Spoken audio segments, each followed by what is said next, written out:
وبركاته. حمدا وشكرا لله، صلاة وسلام على رسول الله وعلى آله وصحبه ومن والاه أما بعد. Antara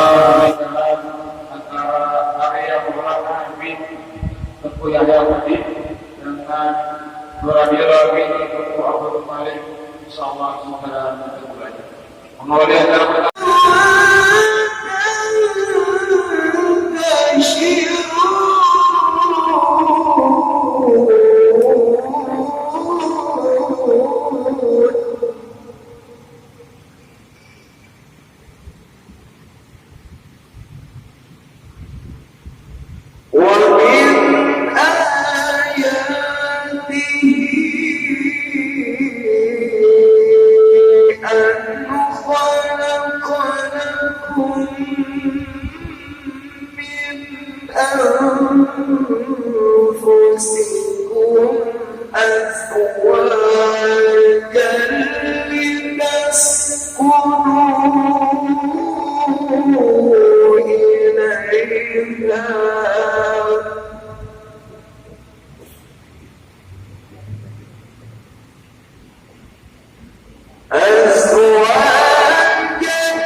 akan dilanjutkan dengan akad nikah yang akan dilaksanakan oleh wali dan disertai dengan doa bersama yang telah kami berikan kepada diri.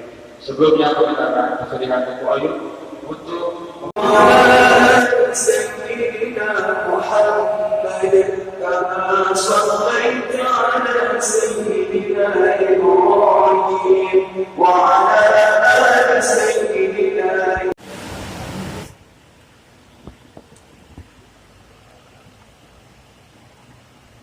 Bismillahirrahmanirrahim. Lumpuh nikah anak lumpuh adalah kegiatan yang bulana dengan mengkawin di 20 banyak hukuman.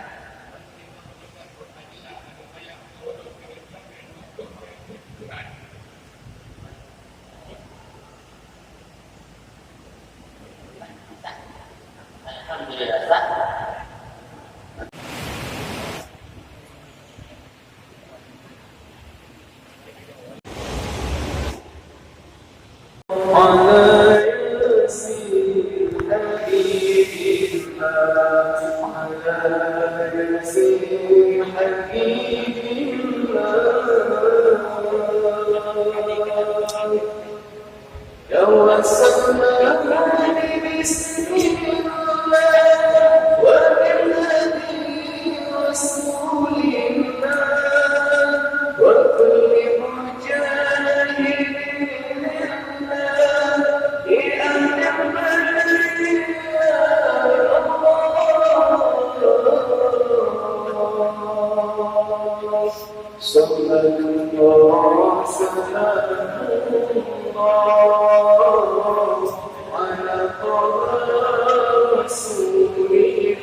على يسير